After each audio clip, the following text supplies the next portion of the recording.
In 2002, a man traveled to New York to investigate if the World Trade Center was still standing. He had become convinced that everyone in his life was manipulating him for a reality show, and that the reported attacks had simply been a scripted plot twist. The following year, another man made a trip to the Statue of Liberty, believing a mysterious woman would be waiting for him at the top, ready to finally release him from the cameras filming his every movement. Around the same time, an Olympic athlete began experiencing manic episodes in which he was certain a TV director was pulling the strings of the world around him.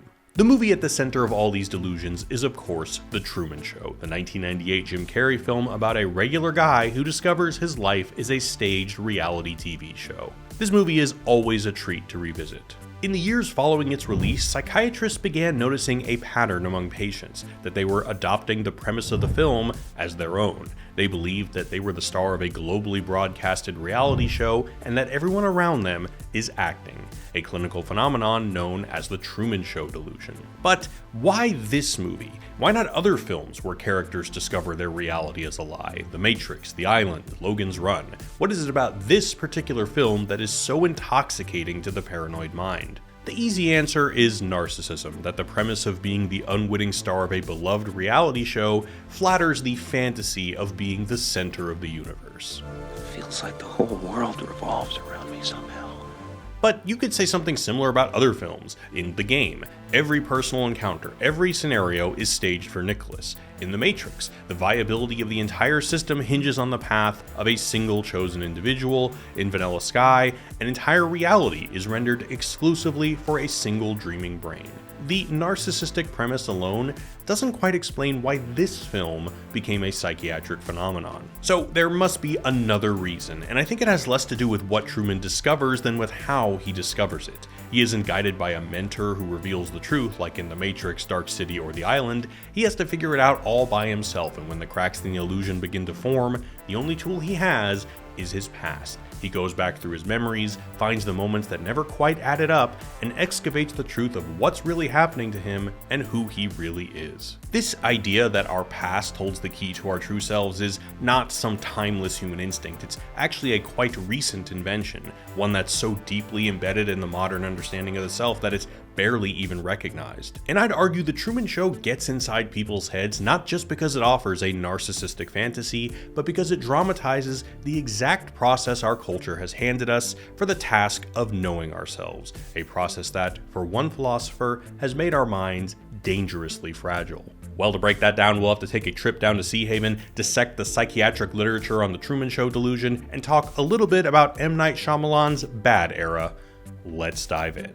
But first, a quick recap. The Truman Show follows Truman Burbank, an insurance salesman living in the idyllic town of Sea Haven. He's got a nice house, nice wife, loyal friends, the works. Only thing is, they're all paid actors. His entire town is an elaborate set, and his entire life has been broadcast on TV since before he was born, all orchestrated by the all-powerful showrunner in the sky named Christoph. But production errors start to compromise the illusion. When a studio light falls from the sky, a radio frequency accidentally broadcasts the production crew tracking his movements, and the actor who played his long-dead father wanders back on set, Truman starts to suspect something isn't quite right. So he reconsiders his past, looking for a pattern. Through flashbacks, we learn his father drowned on a childhood sailing trip, and that he was once in love with a woman named Sylvia, who mysteriously and abruptly moved to Fiji. All of Truman's attempts to leave the island are conveniently thwarted, and when his paranoia reaches its peak, his wife Meryl can't take it anymore, breaks character, and is written off the show. So Truman comes up with a plan. He slips past the cameras, steals a sailboat, and journeys to the edge of the set. Christoph tries to stop him, insisting that life doesn't get any truer or better than within Sea Haven. Truman ignores him, takes a bow, and steps through to the real world. The end. Unlike Truman, we actually get to choose the people in our lives, including doctors, and that's exactly what today's sponsor, ZocDoc, helps you do. I'm one of those guys who almost never gets a checkup, but I was recently able to find a GP through ZocDoc who I feel comfortable being completely open with. We even share a similar sense of humor, and that makes a world of difference. ZocDoc is a free website where you can search and compare high-quality in-network doctors, choose the right one for your needs, and click to instantly book an appointment. Mental health, dentistry, eye care, skin care, ZocDoc has more than 200 specialties, making it easy to book in-network appointments quickly with more than 150,000 healthcare providers. You can filter for doctors by insurance, location, and see reviews by verified patients so you can choose the best, most convenient care for you. One time I had a brutal flu and wasn't about to spend hours on the phone with the insurance company. Instead, I just opened ZocDoc and instantly found a doctor who is wicked smart and genuinely caring. It also doesn't hurt that he likes movies. Now he's my guy for everything. Look, if you've been putting off that appointment, I get it. Been there. But you deserve the same care you'd push a friend to get. Just book the thing. So don't wait until you're in a tough spot to find the right doctor. Go to ZocDoc.com/JaredBauer to find and instantly book a top-rated doctor today. That's ZocDoc.com/JaredBauer. Thanks again to ZocDoc for partnering with me and for helping us all take better care of our health. And now, back to the show. In 2012, psychiatrist Joel Gold and his brother Ian published a paper about the Truman Show delusion called Psychosis in the Global Village. Their argument was that while the basic types of delusions are biological and have existed across human history, the form they take is sensitive to culture. Basically, culture and media can provide the clothing or content for delusions. So, for example, in more religious times, people suffering from the same condition might have imagined being persecuted by gods or devils. In the 1950s, patients may have imagined the CIA or KGB had bugged their house since Cold War stress was everywhere, and that was the cultural vocabulary at hand. But these days, in a hyper-connected, media-saturated society where the anxiety of being watched and having to perform is baked into everyday life, reality TV, live streams, and the internet are more likely to give form to delusions. However, many of the elements Gold identifies about The Truman Show could also apply to other false reality movies. Plenty of them have tapped into the anxieties of their moment. Total Recall, corporations colonizing our minds, The Matrix, the digital revolution starting to feel capable of recreating reality, The 13th Floor, Existenz, certain episodes of Black Mirror, all of them hand the paranoid mind culturally relevant clothing, but none of them have spawned a clinical phenomenon. The missing piece, I'd argue, is not the premise of the film, but Truman's procedure. And to understand why, we need to take a brief detour through one of the strangest psychiatric phenomena of the 20th century. How can they search for the deadly memories that hold the secrets of their past and the promise of their healing? In the 1980s, diagnoses of multiple personality disorder exploded. Virtually unheard of before 1970, the condition was suddenly everywhere. Thousands of diagnoses motivated by waves of recovered memories of childhood trauma. How does something like this happen? Well, in 1995, philosopher Ian Hacking studied this strange epidemic in his book Rewriting the Soul, and posited that it has something to do with the relationship between culture, memory, and the self. His analysis suggested that the surge in cases wasn't due to doctors getting better at spotting overlooked conditions. It was more a feedback loop between culture and diagnosis. Suffering patients were handed a framework that organized their distress into a coherent narrative, and then once they had that framework, they did what our culture has trained us all to do. They went back through their memories, reinterpreted them, and posited a hidden trauma that explained everything. For Hacking, this revealed something critical about the modern self. For centuries, identity was anchored in the concept of the soul. You had a fixed character and essence. But beginning in the late 19th century, the soul was replaced by memory, or what he calls memoropolitics. We started to understand ourselves merely as the sum of our remembered experiences. Therefore, to know yourself is to excavate your past, to heal yourself is to reinterpret it. Per Hacking, the Delphic conjunction know thyself did not refer to memory. It required that we know our character, our limits, our needs, and our propensities for self-deception. It required that we know our souls. Only with the advent of memoropolitics did memory become the surrogate for the soul. And this culturally mandated formula for self-knowledge is exactly the process Truman goes through. He audits, he reconsiders his past to determine who he is. See, they got rid of her, but they couldn't erase the memory. The It all starts when a studio light falls from the sky. Then the actor who portrayed his deceased father sneaks back onto the set in the guise of a hobo, and Truman recognizes him. With the cracks of the illusion showing, Truman begins to question things by reinterpreting his past. So he goes home and sifts through his trunk of memories. First, old photos of his dad. It had to be the same man. Then, mementos of Sylvia, the girl he fell in love with during college, who got mysteriously carted off to Fiji. He remembers throwing eyes at her across campus, only for his future wife Meryl to obnoxiously hijack the moment. Weird, right? Then the school dance. He and Sylvia were vibing across the dance floor, but all of a sudden, a mob of people pushed her away so Truman could focus on Meryl. Later, Truman asked her out at the library, but something about her answers were decidedly unchill. I'm not allowed to talk to you. They have a romantic rendezvous on the beach when the date is abruptly interrupted by her supposed father. Who are you? I'm her father. What? I've never even seen you before. Who says her claim that it's all a show is just another one of her schizophrenic episodes. At the time, Truman accepted it. He got married, got an insurance job, and went on with his life. The official version of his past held until the production errors started accumulating and those old memories began to look different in the new light. Sensing the memory audit is underway, his wife and mother tried to intervene with a photo album, the official version of his past. It almost works. Here's us at Mount Rushmore. That was quite a drive. You slept the whole way there. Because he was drugged, It looks so small. and it was a set. When they leave, Truman takes another peep and notices something strange about one of his wedding photos. Meryl's fingers are crossed. Suspecting this is one of many lies he's been told, Truman follows her to work, where he discovers the doctors are just standing around, and on until he becomes utterly convinced of the conspiracy. When a paranoid mind develops the Truman Show delusion, it's not just about forming a fantasy that flatters their narcissism and resonates with their environment. They're also doing what Truman does, reaching back into their past and reforming it into a narrative that makes sense of their present situation. And that process is not unique to the mentally ill. It's what culture asks all of us to do.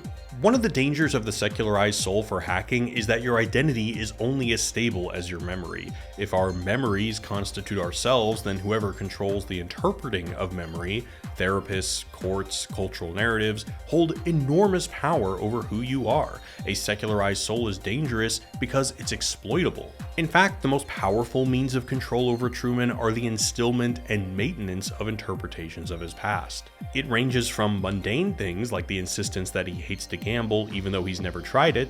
What about Atlantic City? Oh, no, you hate to gamble. That's right, I do, don't I? So why would you want to go there? To big things like a fear of water. The trauma of witnessing his father supposedly drown is the production's most powerful tool to keep Truman within Sea Haven. Since it's an island, every time he gets close to water, he's overcome with anxiety. They don't need a gate or a wall to keep him in. A memory is much better at instilling firm limits. But memories are not only the chains that bind Truman, but also the means by which he liberates himself. Knowing they have to justify the return of Truman's father, Christof comes up with the hackiest of hack plot devices. Amnesia. Brilliant. Luckily, Truman knows a tedious contrivance when he sees one because this absurd rendezvous gives him the courage to escape. He recasts the memory of the drowning, thereby enabling him to overcome his fear, get on the boat, beast through Christof's storm, and make it to the edge. In a sense, memory has inherited everything religion once had. Religion gives you an identity. It can imprison, it can liberate, and whoever controls its interpretation holds a power that is, in every meaningful sense, theological. Much has been said of the interpretation of Christof as a deity. That's the big guy. Quite a paintbrush he's got. His name is very close to Christ, he's literally an all-powerful string puller in the sky, and speaks to Truman like he's his divine father, watching over him during all the key moments of his life. I watched you on your first day of school.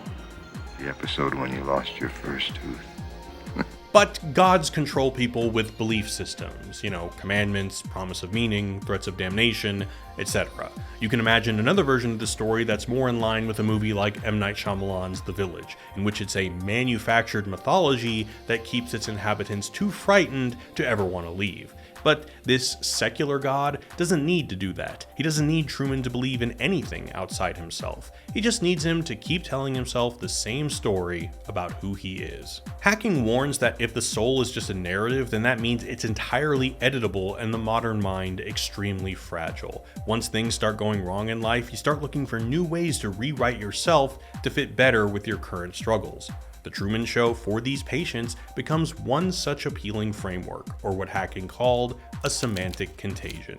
The semantic contagion refers to when a newly introduced cultural concept provides a framework that compels us to reinterpret our past experiences to fit this new mold. So, for example, the satanic panic of the 80s. Since the media was going wild with exaggerated stories about demonic religious cults, vulnerable patients began spontaneously recovering memories of having been its victims, memories that hadn't existed before these media stories arrived to organize them. The alien abduction craze worked the same way. The more a vulnerable mind was saturated with abduction narratives, the more likely it was to reinterpret health problems like sleep paralysis and disassociation as having been taken by little green men.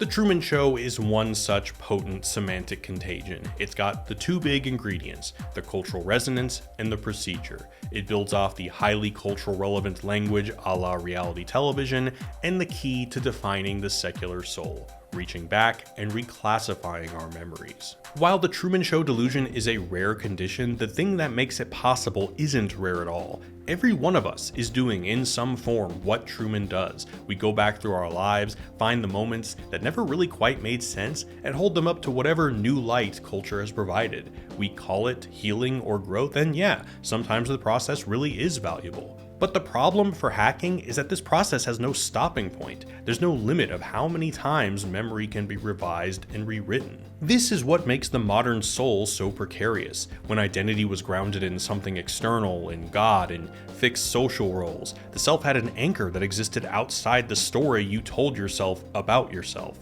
You could be wrong about your past and still know who you were.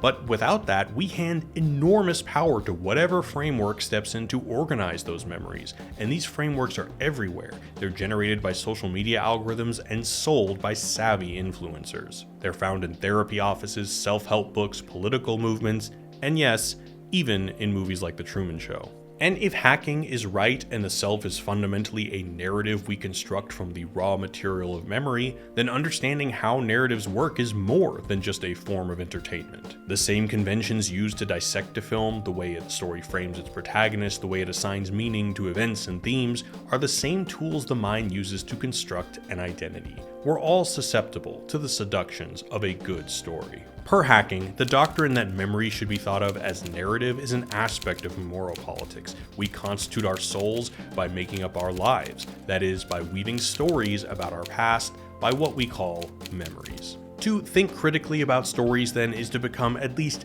dimly aware of the machinery behind the construction of our secular selves. Certainly not immune to their power, but aware enough to pause before you let a new framework reorganize everything you thought you knew about your past. Aware enough to notice when a framework is doing the work that used to be done by faith, providing you with a story that tells you who you are and what your suffering means. That's what Truman ultimately earns. Not quite a clean answer about who he really is, just the awareness that he's been living inside someone else's story. And he's our hero because he tosses all that aside and decides to forge his own. Hey, y'all, thanks for watching. Don't forget to go to ZocDoc.com/JaredBauer to find and instantly book a top-rated doctor today. Also, be sure to subscribe because my next video is on everything everywhere all at once. Hope you guys are having a great summer and take it easy. Peace.